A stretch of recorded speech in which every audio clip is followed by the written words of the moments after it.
حضرت جی مولانا یوسف رحمت دہلوی کے آخری سفر کی روایات۔ وہ عظیم شخصیت جنہوں نے امت کو پھر سے دین کی طرف متوجہ کیا۔ کسی بزرگ نے یہ نقل کیا کہ ملتان کے بعد کنگن پور ٹریل راولپنڈی کا سفر رہا۔ کنگن پور میں مجمع کافی تھا مگر دل جمعی کم تھی۔ ٹیل میں حضرت جی نور اللہ مرکزہ کی عجیب کیفیت تھی۔ آپ نے سادگی اور جفاکشی کو ایک نعمت فرمایا کہ اسلام کی عزت فرمایا ہے۔ ان کی جواب غلطی پر فرمایا کہ یہ آج مال حاصل کرنے پر خرچ ہو رہی ہے، اس کا دین کی اشاعت پر خرچ ہونا چاہیے تھا۔ ٹل کے سارے تاجروں نے تمام دکانیں اور بازار بند کر دیے تھے۔ راولپنڈی میں پشاور، مردان اور سوات تک سے دیہاتی طبقہ کافی آیا ہوا تھا۔ جامع مسجد صدر میں اجتماع ہوا اور رسم معمول خوب بارش ہوئی۔ ریوڑ میں تشریف لے گئے 10-15 ہزار کا مجمع ہوگا۔ کھانے پینے کا نظام بھی بہت اچھا چلا۔ شہری طبقہ کافی آیا تھا۔ حضرت جی نور اللہ مرکزہ کے بیانات بھی نرالے تھے۔ کلمہ کے نمبر کے ساتھ عرب کی عبادت پر بہت زور دیا۔ ایک عرب کے شیخ محمد سلمان جو کہ تمام میونسپلٹی کے صدر اور انشورنس کے محکمہ ڈائریکٹر بھی ہیں، وہ بھی بھائی عبدالستار الخبر والوں کے ساتھ ریوڑ پہنچ گئے۔ ان کا بیان بھی ہوا۔ انہوں نے علماء کرام کی تعلیم کے ساتھ حلقہ میں شرکت بھی فرمائی اور بیان بھی عجیب انداز و درد سے فرمایا کہ مختلف دوروں میں اللہ تعالیٰ نے مختلف شیوخ سے اپنے دین کا کام لیتے رہے۔ اس صدی میں حضرت شیخ مولانا محمد الیاس صاحب نور اللہ مرکزہ سے کام لیا ہے اور مزید رہبری فرمائی ہے۔ اب مسئلہ علماء کرام کے ہاتھ میں ہے۔ اگر آپ کھڑے ہو جائیں تو امت کی ڈوبتی کشتی سلامتی کے ساتھ منزل تک پہنچ جائے گی۔ اس کام کے ظاہر ہونے کے بعد اگر اس میں غفلت ہوئی تو خطرہ عظیم ہے۔ علماء کرام کے مجمع کو خوب رلائے اور خود بھی روئے۔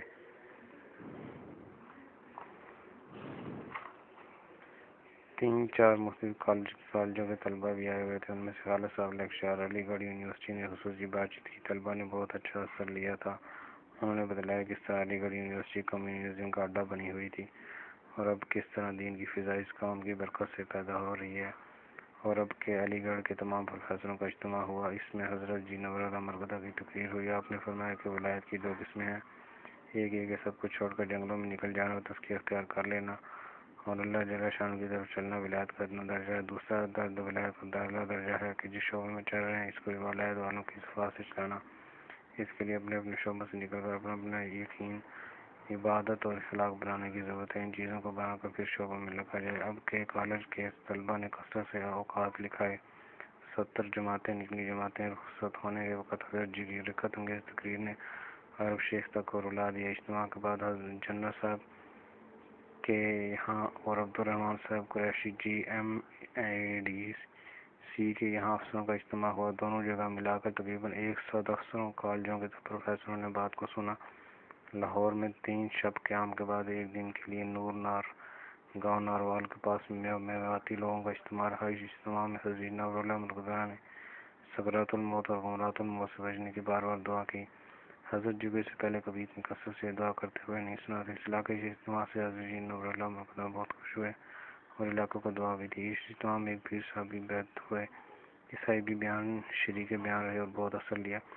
پھر 3 دن ریوڑ مقام رہا اور ہر صبح مختلف ایمان و فروز بیان ہوئے۔ ایک دن بیان کیا امت کیسے بنی، اس کا عروج و زوال کیا ہوتا ہے۔ ایک دن فرمایا یہ کام کیا ہے، دعوت، نظم، ذکر اور نماز کا ذکر زندہ کرنا اور انتظامی امور سب اس کتابیں ہیں، اصل نہیں ان کو کام نہ بنایا۔ اور تیسرے دن یہ فرمایا اس کام سے ماحول بنے گا اور کسی کے دل میں درد پیدا ہوگا اور فکر لگے گا کہ امت کس طرح سے یہودن سارا کے ہاتھ سے چھوٹے اور اس کی درد بری آزاری پر من جانب اللہ اس امت کے دوبارہ چمکنے کی صورت پیدا ہو، جیسے تاتاریوں کے زمانوں میں 22 لاکھ مسلمانوں میں سے 17 لاکھ مسلمانوں کو شہید کر دیا تھا۔ پھر حضرت شیخ المشائخ سیدنا شہاب الدین سہروردی نور اللہ مرکزہ کی فکر پر دروازہ کھلا۔ اکبر کے دین الہی پر حضرت مجدد الثانی سرہ کے ہاتھوں دروازہ کھلا۔ خصوصی مجلسوں اور مشوروں میں عجیب عجیب نصیحتیں فرماتے رہے۔ طویل پر 52 روزہ سفر مشرق مغرب کا اثر تھا۔ کمزوری اور نکاہت کے اثرات تھے۔ دیہاتوں کے کام کے بڑھانے پر خصوصی زور دیا۔ فرمایا کہ آئندہ سال ہمارے سفر میں اجتماعات کو دیہاتوں میں رکھا جائے اور شہری طبقہ کو دیہات کی فضا میں لا کر بات سنائی جائے۔ سرحدی علاقوں میں کام کو بڑھایا جائے اور مشرقی پاکستان میں کوششوں کو بڑھایا جائے اور اسلامی ممالک میں جماعتوں کو بھیجا جائے۔ یہ خصوصی تقاضے بیان فرمائے۔ شفقت بہت تھی۔ جمعہ رات 1 اپریل کو اصل برال پارک میں بڑی بدھ کے روز سے گلے سے مادہ تک سانس کی نالی میں چبھن کی شکایت کرتے رہے۔ اس دن بیان فرمانے کو طبیعت مادہ نہیں ہو رہی تھی۔ لاہور کے دوستوں نے زور دیا کہ شہری مجمع کثیر تعداد میں آیا ہوا ہے اور مسجد اوپر نیچے سے بھری ہوئی ہے اور یہ سفر کی آخری تقریر ہوگی، کیونکہ جمعہ کو ریل سے روانگی بھی۔ طبیعت کے خلاف ہمت کر کے اٹھ کھڑے ہوئے اور سوا گھنٹے تک طویل تقریر فرمائی۔ آواز میں نقاہت تھی اور درد یہاں تھا۔ تقریر سے پہلے مولانا انعام الحسن نے سے فرمایا، ہماری منزل پوری ہو چکی ہے۔ انہوں نے عرض کیا، ابھی تو ملکوں کے فیصلے کرانے ہیں۔ حضرت جی خود سراسر نے فرمایا، اسکیم تو تیار ہو گئی ہے، اب کرنے والے کرتے رہیں گے۔ فرمایا، بڑے حضرت رحمۃ اللہ علیہ نے کس عمر میں وصال فرمایا؟ عرض کیا 63 سال۔ فرمایا، حضور اکرم صلی اللہ علیہ وآلہ وسلم نے عرض کیا 63 سال، اور حضرت عمر رضی اللہ عنہ نے عرض کیا 63 سال میں انتقال فرمایا۔ کچھ دیر سکتہ فرمایا، پھر فرمایا 63 سال ٹھیک ہے۔ مولانا انعام الحسن صاحب نے فرمایا، یہ مشورہ کی چیز تو تھوڑی ہے کہ سب اپنے لیے طے کر لیں۔ مولوی شمس الدین قاری بدر الدین میواتی کے بھائی سے فرمایا، تم سب ہندوستان چھوڑ آئے ہو؟ وہ خاموش مدب کھڑے رہے۔ فرمایا، اچھا حضرت شیخ وہاں میں ہیں، بہت کافی ہیں۔ پھر تقریر کے لیے تشریف لے گئے۔ تقریر کے دوران پسینہ آتا رہا۔ 1.5 گھنٹہ بیان فرمایا۔ تشریف کے وقت تھک چکے تھے مگر جبر کر کے بیٹھے رہے، کیونکہ عزت پوری صاحب کے یہاں کا نکاح پڑھانا تھا اور دوسرے سے اور سر سے ٹوپی اتار دی اور پسینہ پوچھتے رہے۔ ٹھنڈا پانی منگوا کر پیا۔ سانس کی نالی کی تکلیف کو اس طرح پانی پی پی کر رفع کیا کرتے تھے۔ نکاح اور دعا مختصر کروائی اور اندر سے نکل کر باہر تشریف لے آئے۔ مسجد سے نکل کر باہر تشریف لے آئے۔ مسجد سے نکل کر حاجی صاحب کی بیٹھ کے سامنے فرمایا، مجھ کو سنبھالو۔ سعد بن سعید صاحب اور ریاض لاہوری نے گلے اور کمر کو ہاتھوں سے سہارا دیا۔ بھائی یعقوب کے دروازہ میں داخل ہوتے ہی لڑکھڑائے اور وشیتاری ہوئی۔ بھائی احسان، یعقوب وغیرہ کو آواز دی گئی اور سب نے مل کر چارپائی پر لٹایا۔ نبض بند ہو چکی تھی۔ مولوی ضیاء الدین کے بھائی حکیم عبدالحی صاحب کو ان کے صاحبزادے حکیم احمد حسن صاحب تھے، ان کے پاس جیب میں جوار مورا تھا، وہ دودھ میں دیا گیا۔ ہوش آئے تقریباً 4-5 منٹ بےہوش رہے۔ کچھ طبیعت سنبھلی تو کرنل ضیاء اللہ صاحب کو بلایا گیا۔ یہ ماہر قلب ڈاکٹر ہیں۔ انہوں نے فرمایا کہ دل کی بیماری کا شدید حملہ ہے، اس سے بچ جانا ایک کرامت ہے۔ ہاتھ پاؤں ٹھنڈے، نبض 56، خون کا دباؤ 90 تھا۔ ڈاکٹرز نے ہسپتال کے لیے بہت اصرار کیا اور قطع حرکت سے منع کیا، یہاں تک کہ کروٹ بھی خود نہ بدلے اور کمبل بھی خود نہ لیا کریں۔ رات کے 2:45 بجے عشاء کی نماز پڑھی۔ رات بے چینی میں گزری۔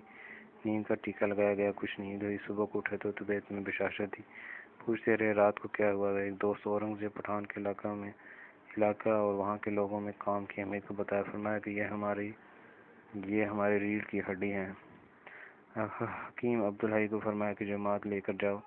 رات کو ڈاکٹر صاحب نے اشارہ سے نماز پڑھنے اور مکمل آرام کرنے اور 20 یوم قیام کرنے کو فرمایا۔ جمعہ کی صبح کو حکیم صاحب سے دریافت فرمایا گیا کہ آپ کی بھی یہی رائے ہے؟ انہوں نے فرمایا، ہماری احباب میں بھی یہی رائے ہے، مذکور ہے، کیونکہ حرکت ہونے سے درد کا پھر خطرہ ہو جاتا ہے۔ قریشی صاحب سے فرمایا، آرام کے دوران میں تقریر کی سفارش تو نہ کرو گے؟ عرض کیا نہیں۔ فرمایا، اگر تمہارا کوئی خاص آدمی آ گیا تو؟ عرض کیا گیا پھر بھی نہیں۔ فرمایا، اگر ہمارے جی میں آ گیا تو؟ اس پر قاری رشید صاحب نے عرض کیا، حضرت جی ہم سب مل کر آپ کو روک دیں گے۔ اگلے روز صبح کرنل ضیاء اللہ صاحب نے تشریف لاتے ہی پوچھا، سانس کی کیفیت؟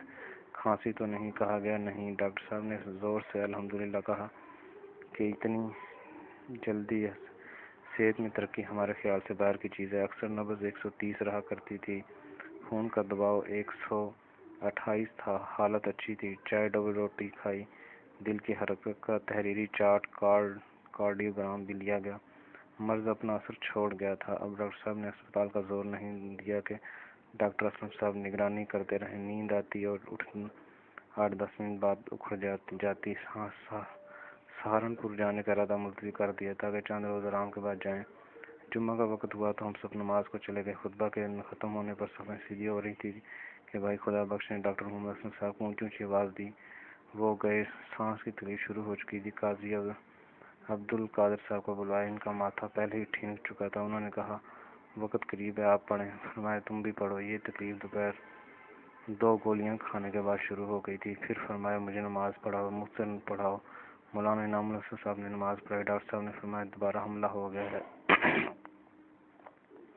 آکسیجن کے لیے ہسپتال لے جانا ضروری ہے۔ آمادہ نہیں ہوتے تھے۔ جب حضرت مفتی زین العابدین نے فرمایا کہ حضرت عورتیں نہیں ہوں گی تو آمادہ ہو گئے۔ اتنے میں سانس کی کھڑکھڑاہٹ شروع ہو چکی تھی۔ ربی اللہ فرما رہے تھے۔ مولانا الیاس نے بتایا کہ شام کی دعائیں پڑھنی شروع کر دیں۔ سبحان اللہ حین تمسون۔ بھائی یعقوب نے کہا، ایک انگلی اٹھا کر۔ ایک اور دعا جس دن مکہ شریف فتح ہوا تھا، اس دن جو حضور صلی اللہ علیہ وآلہ وسلم نے دعا پڑھی تھی وہ پڑھنے لگے۔ حضور اکرم صلی اللہ علیہ وآلہ وسلم والی دعا پڑھتے رہے اور پھر کلمہ پڑھنا شروع کر دیا۔ وہ قریشی صاحب کی کار میں لٹایا گیا اور لیٹتے وقت اپنے جسم کو اندر کار میں کھینچا، جس سے مولوی الیاس صاحب کو کافی طاقت محسوس ہوئی۔ مفتی صاحب بھائی گلزار کی کار میں ڈاکٹر منیر صاحب کو آگے لے کر چلے تاکہ آکسیجن کا انتظام کریں۔ حضرت جی کی کار پیچھے آ رہی تھی۔ اس میں مولانا انعام الحسن صاحب، ڈاکٹر اسلم صاحب، مولوی محمد الیاس صاحب میواتی تھے۔ ریلوے ورکشاپ کا پل پار کر کے گڑی شاہ کے چوک کے قریب دریافت فرمایا، ہسپتال کتنی دور؟ ریاض کیا گیا، ابھی آدھا فاصلہ باقی ہے۔ کلمہ پڑھتے رہے۔ اس کے لا الہ الا اللہ محمد رسول اللہ کہا۔ اس کے بعد زبان پھول گئی، آنکھیں پترا گئی۔ مولانا انعام الحسن صاحب نے سورہ یاسین پڑھنا شروع کر دی۔ بس وقت موعود آ چکا تھا۔ 29 ذی القعدہ اپریل 1965 2 بجے روح مبارک پرواز کر گئی۔ انا للہ و انا الیہ راجعون۔ 21 برس جو دن رات جان کھپتی رہی، یوں اللہ کی راہ میں وطن سے دور چلی گئی۔ مولانا انعام الحسن صاحب نے فرمایا کہ ہسپتال مت لے جاؤ، واپس چلو، مگر ڈاکٹر اسلم صاحب کا خیال آکسیجن دینے کا تھا۔ 5-6 منٹ بعد ہسپتال آیا۔ مولانا انعام الحسن نے کار میں سے نکالنے کو منع فرمایا، مگر ڈاکٹر اسلم کے فرمانے پر نکالا۔ ہسپتال میں لایا گیا۔ 4-5 منٹ 2-3 ڈاکٹر مل کر آکسیجن دیتے رہے، جسم کو دباتے رہے، 2 ٹیکے بھی دیے گئے۔ قلب کی حرکت شاید شروع ہو جائے، مگر نہ ہوا۔ جب ڈاکٹر صاحب نے مایوسی کا اظہار کیا تو بعض احباب رو رہے تھے۔ مولوی الیاس صاحب اور حافظ صدیق صاحب اونچی اونچی آواز سے رو رہے تھے اور بے قابو تھے۔ مولانا انعام الحسن کی طبیعت بھی بھری ہوئی تھی، مگر ضبط تھا اور انا للہ و انا الیہ راجعون اور ایک اور دعا پڑھتے تھے اور پڑھنے کی تاکید فرماتے تھے۔ ڈاکٹر صاحب کے ذریعے ایمبولینس گاڑی کا انتظام کروایا اور حضرت جی نور اللہ مرکزہ اور دیگر احباب کو اس میں سوار کر دیا اور بلال پارک پہنچے۔ میں نے عزیز الدین صاحب کو ہسپتال ہی سے بھیج دیا تھا۔ صابری صاحب کڑی کے تاجر سہارنپور کو ٹیلی فون کے ذریعے اطلاع بھجوا دیں۔ وہ بھی ٹیلی فون کر کے آگئے۔ انہوں نے بتایا کہ صابری صاحب کلکتہ گئے ہیں اور عبدالحفیظ صاحب کو پیغام بھی بھجوایا گیا ہے۔ حضرت شیخ الحدیث صاحب نے ٹیلی فون پر فرمایا کہ نظام الدین تشریف لانے کی کوشش کی جائے اور اگر مشکل ہو تو ریونڈ کی کوشش کر دی جائے۔ مختلف جگہوں پر ٹیلی فون کر دیے گئے۔ جس وقت ناز شریف ہسپتال سے بلال پر پہنچی تو مجمع بعد نماز جمعہ جو دعائے صحت کے معاملے میں مشہور تھا، وصال کی خبر پا کر بے چین ہو گئے، فوراً دعائے مغفرت کے طلب میں مشغول ہو گئے۔ اگرچہ قلوب غمگین اور آنکھیں شبار تھیں۔ مدرسہ کاشف العلوم جامعہ بلال پارہ کے جنوبی کمرہ میں کفنانے کے لیے میت شریف کو رکھا گیا۔ موجودہ لوگوں میں سے میاں جی عبداللہ صاحب میواتی، جناب قاری عبدالرحیم صاحب میواتی، حافظ محمد سلمان صاحب میواتی، امام مسجد رائیونڈ بھائی محمد ابراہیم صاحب میواتی اور دیگر رفقا نے مل کر غسل دیا، کفن پہنایا اور جنازہ کو زیارت کے لیے رکھ دیا گیا۔ زیارت کا یہ سلسلہ عشاء کی نماز سے پہلے تک جاری تھا۔ ریڈیو پاکستان لاہور کی مقامی خبروں میں 5:30 بجے دن کو یہ خبر اندوناک نشر کی گئی۔ سرگودا، لائل پور، گجرانوالہ، قصور، منٹنگبری، ملتان، شیخپورہ، سیالکوٹ سے عوام و خواص، علماء مشائخ پہنچنا شروع ہو گئے۔ لاہور کے مدارس دینیہ کے اساتذہ، طلباء کے علاوہ اور درد فکر رکھنے والوں کے علاوہ دفاتر، کالج کے پروفیسر، طلباء نیز عوام بھی کثرت سے جنازے میں پہنچ گئے تھے۔ آن کی آن میں مسجد بلال پارہ کو ملحقہ میدان بھر گیا۔ مقامی علماء میں سے حضرت مولانا عبداللہ صاحب انور جانشین اور حضرت شیخ التفسیر مولانا احمد علی نور اللہ مرکزہ لاہور اور حضرت مولانا رسول خان صاحب مدظلہ اعلیٰ اور دیگر اساتذہ کرام، جامعہ شفریہ اور دیگر تمام دینی مدارس کے علماء حفاظ قرار شریک تھے۔ مجمع پر جو غم و رنج کا عالم طاری تھا وہ بیان سے باہر ہے۔ خبر وفات سن کر بھی لوگ یقین نہیں کرتے تھے کہ حضرت جی نور اللہ مرکزہ انتقال فرما گئے ہیں، بلکہ اس خبر کو غلط کرنے کے لیے مختلف تعویلات کرتے تھے کہ ممکن ہے کوئی اور مولانا یوسف ہوں۔ حضرت جی تو ماشاءاللہ ابھی جوان ہیں، تندرست توانا ہے، پھر اللہ پاک نے ابھی ان کو بہت دن رکھنا ہے بڑا کام لینا ہے، پھر اس کم عمری میں تو شاید ہی کسی اہل کو جاتے دیکھا ہوگا، مگر سب تعویلات اپنی جگہ غلط ثابت ہوئیں۔ جب جنازہ کی زیارت کی تو واقعی سب نے حضرت جی مولانا یوسف نور اللہ مردا کو اپنی نیند میں مستغرق پایا۔ اس میں کوئی مبالغہ نہیں کہ چہرہ انور کی حالت سے قطعاً کوئی یہ نہیں پہچان سکتا تھا کہ حضرت جی کا وصال ہو گیا، بالکل جیسا کہ سوئے ہوئے ہیں۔ اور یہ بھی نہیں بلکہ جس طرح حیات میں دینی درد و فکر کے اثرات چہرہ انور پر ظاہر ہوتے تھے، بلکہ یہ حالت اس وقت بھی تھی۔ حضرت مولانا عبید اللہ انور لاہوری جنازہ کی نماز کی نیت سے بلال پارک تشریف لائے اور پھر فوراً ہی واپس گھر تشریف لے گئے۔ یہ تشریف لے جانا اس لیے تھا کہ حجاز مقدس سے لایا ہوا عطر جو انہوں نے اپنے والد مرحوم حضرت شیخ التفسیر مولانا احمد علی لاہوری نور اللہ مرغدہ کی قیادت کے وقت لگایا تھا، ان میں سے آدھا باقی رکھا تھا، اس کو لائے اور گنہگار کو حکم فرمایا کہ وفات کے وقت لگا دیا۔ اس میں آدھا باقی رکھا تھا، اس کو لائے اس گنہگار کو حکم فرمایا۔ اب تو مجمع زیادہ ہے، مجمع گھٹ جانے پر ہو سکے تو حضرت جی نور المرغدہ کے لگا دینا۔ الحمدللہ تحدیث نعمت کے طور پر یہ بات ذکر کرتا ہوں، ورنہ کوئی اور مراد ہرگز نہیں۔ ان گنہگار ہاتھوں نے وہ سبز رنگ کا عطر چہرہ انور ریش مبارک پر خوب ہی ملا۔ یہ وہ صاحب ہیں جنہوں یہ سب کچھ یعنی کہ بیان فرمایا، اور اس وقت یہ بھی جذبہ تھا کہ ممکن ہے اللہ تعالیٰ مجھے اپنے اس مقبول بندے کے عطر لگانے کے سبب کل قیامت میں میری محبت بخشش فرما دیں۔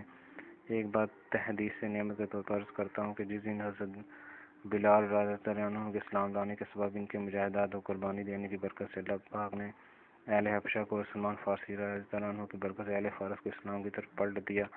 میں تو اس میواتی قوم کے کفر و شرک کی سرحدوں سے پلٹ آنے کا سبب اور حضرت مولانا محمد الیاس نور اللہ مرغدہ، حضرت جی مولانا یوسف نور اللہ مرغدہ خان وعدہ مبارک کے پچھلے بزرگوں کی توجہ کی قوم کی طرف مبذول ہونا اور قوم کا دین کی بات پر لبیک کہنا، جبکہ تبلیغ کی اس تحریک کو یو پی کے پڑھے لکھے لوگوں نے بھی اول قبول نہیں کیا۔ صرف یہی وجہ سمجھتا ہوں کہ حضرت سید احمد شہید معظم مجاہد عظیم نور اللہ مرغدہ کے ساتھ کریم اللہ خان میواتی شہید، ہمت خان میواتی شہید اور وزیر خان میواتی شہید نے آخری دم تک ساتھ دیا، بلکہ کریم اللہ خان میواتی کو تو حضرت کے ساتھ والا عشق تھا، حضرت کے ساتھ ساتھ راحت تک جان دے دی۔ یہ میواتی شہدا قصبہ نو کے رہنے والے تھے۔ سیرت سید احمد شہید مرتبہ مولانا غلام رسول مہر نے بالتفصیل ان شہداء کے واقعات نقل کیے ہیں۔ ان تینوں شہیدوں کی قربانی نے اہل حق کو اس قوم کی طرف متوجہ کر دیا۔ اصل میں تو اللہ سبحانہ تقدس کی رحمت کو متوجہ ہونا تھا۔ حضرت اہل اللہ تو مظہر ہیں، اور جس طرح وہ تینوں شہید حضرت سید احمد شہید نور اللہ مرغدہ ہم کے ساتھ آخر دم تک رہے، اسی طرح مولانا الیاس خسرہ سرہ، حضرت جی مولانا یوسف خسرہ سرہ ان میواتی لوگوں سے خوش رخصت ہوئے۔ حضرت قدس قطب الارشاد مولانا شاہ عبد القادر رائے پوری نور اللہ مرغدہ کے غسل میں عزیزم محمد سلمان میواتی غوطہ والے، میاں جی محمد سلمان مرد کھڑا والے اس طور پر شریک رہے کہ پانی لا کر دینے کی سعادت سے بہرور ہوئے۔ بھائیو، کوئی کہانی سنانا مقصود نہیں، ہم تو ان چیزوں کو ہفتے کلیوں سے بھی بہتر سمجھتے ہیں۔ اللہ تعالیٰ اس قوم میں ہزاروں حفاظ، سینکڑوں علماء کرام، جس میں اساتذہ علماء میوات حضرت مولانا عبدالسبحان میواتی نور المرغدہ اور ان کے صاحبزادگان نیز حضرت مولانا نیاز صاحب پیدا فرمائے۔ مجمع بڑھتا چلا گیا۔ رات کو نماز عشاء 9 بجے نماز جنازہ پڑھی گئی۔ مولانا انعام الحسن صاحب نے نماز جنازہ پڑھائی۔ 10:30 بجے دوبارہ حضرت اقدس جانشین برحق حضرت مولانا عبدالعزیز صاحب دام جب مجدہ نے رہے سے لوگوں کے ساتھ جنازہ پڑھا، کیونکہ حضرت سرگودا سے دیر سے پہنچے تھے، نیز ملتان سے اور مقامی سینکڑوں افراد دیر سے پہنچنے کی وجہ سے نماز جنازہ سے رہ گئے۔ 11 بجے اطلاعی کے چارٹر طیارہ 1 بجے تیار رہے گا۔ 12 بجے ہوائی اڈے پر پہنچے، ایک صندوق میں رضائی رکھ کر لٹایا گیا۔ 1:30 بجے رات کو طیارہ اڑا۔ مولانا انعام الحسن صاحب 6 صاحب کے ہمراہ تھے، حافظ صدیق صاحب، مولوی محمد عمر صاحب، حاجی احمد صاحب، قاری رشید صاحب، مولانا محمد الیاس صاحب میواتی، میاں جی اسحاق صاحب میواتی۔ مولانا انعام الحسن صاحب نے فرمایا، باقی سب جوڑیاں ہیں میرے سوائے۔ ہوائی اڈہ پر مختصر سی بات بھی فرمائی کہ حضرت جی نور اللہ مرغدہ کہتے چلے گئے، اب کرتے رہنے کی ضرورت ہے، جو کرے گا اللہ تعالیٰ کی مدد کے ساتھ ہوگی۔ یاد دلایا کہ حضرت جی نور اللہ مرغدہ بھائی خدا بخش چودھری نذیر صاحب سے بات کرنا چاہتے تھے مگر نہ کر سکے۔ چنانچہ انہوں نے فرمایا حضرت جی نوراللہ مرکزہ یہی چاہتے تھے کہ اس کام کو اصل بنایا جائے اور دوسرے ذاتی مشاغل میں نگرانی کے علاوہ کوئی کام ذمہ نہ لیا جائے۔ کل بروز ہفتہ 11:30 بجے ٹیلی فون کیا، معلوم ہوا کہ خیریت سے رات 3 بجے پہنچ گئے۔ حضرت شیخ دام مجدد عالی رات ہی کو تشریف لائے۔ صبح 9:30 بجے نماز جنازہ پڑھی گئی، تقریباً 11 بجے دن کو تدفین عمل میں آئی۔ کل من علیہا فان ویبقی وجہ ربک